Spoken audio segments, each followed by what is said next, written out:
आज हम पढ़ेंगे, पहले हमने पढ़ा था अलंकार की सामान्य परिभाषा क्या होती है, अलंकार किसे कहते हैं वो हमने पढ़ा था पिछली क्लास में। अलंकार का सामान्य अर्थ होता आभूषण या गहना जेवर। जिस प्रकार शरीर में गहना पहनने से जो शरीर की चमक या आभा बढ़ती है, उसी प्रकार काव्य में अलंकार आ जाने से काव्य की शोभा या चमक दुगुनी हो जाती है और अलंकार के बिना काव्य हमेशा अधूरा रहता है। फिर हमने पढ़ा था अलंकार के भेद, जो शब्द अलंकार और अर्थ अलंकार दो भेद होते हैं। शब्द के आधार पर उत्पत्ति होती है या जिसका निर्माण शब्द पर आधारित रहता है वो होता शब्द अलंकार, और अर्थ के आधार पर जिसका शब्द का निर्माण होता है वो होता है अर्थ अलंकार। फिर पहला हमने पढ़ा था यमक अलंकार। यमक अलंकार की परिभाषा पढ़ी थी कि जिस अलंकार में कोई शब्द दो या दो से अधिक बार आए और वही शब्द एक जैसा शब्द आएगा और अर्थ अलग अलग देगा, अर्थ अलग अलग देगा, वहां पर यमक अलंकार होता है। तो एक यमक अलंकार का हमने उदाहरण पढ़ा था पिछली क्लास में, तीन बेर खाती थी वे तीन बेर खाती है। मतलब तीन बेर खाती थी वे तीन बेर खाती है। तो इस पंक्ति में आप पढ़ोगे तो बेर दो बार आया है, तो एक बेर का तो अर्थ है बार, कितनी बार, समय, और एक बेर का अर्थ है बेर यानी फल, जो मारवाड़ी भाषा में उसको बोर कहते हैं, बेर फल है। तो दो बार आ जाने से वह यमक अलंकार इस पंक्ति में हुआ है। दूसरा आज हम उदाहरण पढ़ेंगे, एक उदाहरण है यमक अलंकार का, कनक कनक ते सो गोनी मादकता अधिक खाए, वाह खाए बोराए जग वाह पाए बोराए। इस पंक्ति को, इस लाइन को हम पूरा पढ़ेंगे कि किस प्रकार इसमें कौन सा शब्द दो बार आया है और उसका अर्थ कैसे। यमक अलंकार का दूसरा उदाहरण,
तो यमक अलंकार की जो हमने परिभाषा पढ़ी उसके बाद उदाहरण पढ़ा और दूसरा उदाहरण है। अब इस पंक्ति को हमारे को लेना है, कनक कनक ते सो गुणी अधिकता वाह खाए बोराए जग वाह पाए बोराए। अब जैसे हमारे सामने कोई भी पंक्ति आ गई, उदाहरण आ गया, तो हमारे को कैसे पहचान करनी है कि अलंकार कौन सा है। तो हमारे को ये देखना है कि जिस अलंकार में कोई शब्द एक जैसा दो बार आए, तो इस पंक्ति में कनक कनक दो बार आया है, ठीक है। अब कनक कनक एक जैसा आया है, अपन को लगता है कि ये इसमें अलंकार यमक होगा। कैसे होगा? दोनों कनक का अलग अलग अर्थ है। एक कनक यानी सोना या धतूरा, ठीक है, एक कनक यानी धतूरा, जो एक नशीला पदार्थ होता है। क्या होता है?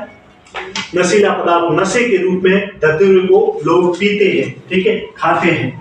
और एक का अर्थ होता है कनक यानी सोना।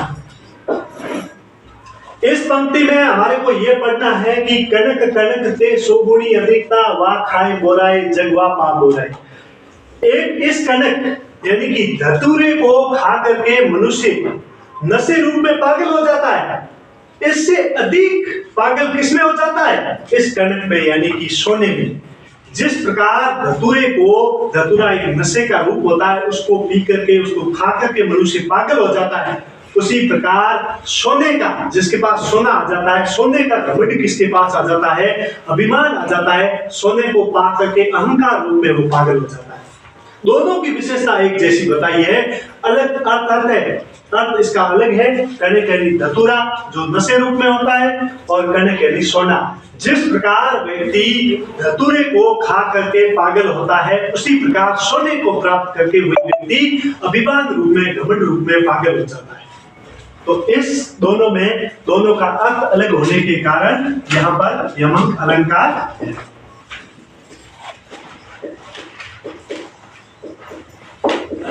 यमक अलंकार की यही विशेषता होती है कि एक जैसा शब्द आता है और वही शब्द अलग अलग अर्थ देता है। इस पंक्ति में अलग अलग अर्थ देने के बाद कारण यहाँ पर यमक अलंकार प्रयुक्त हुआ है।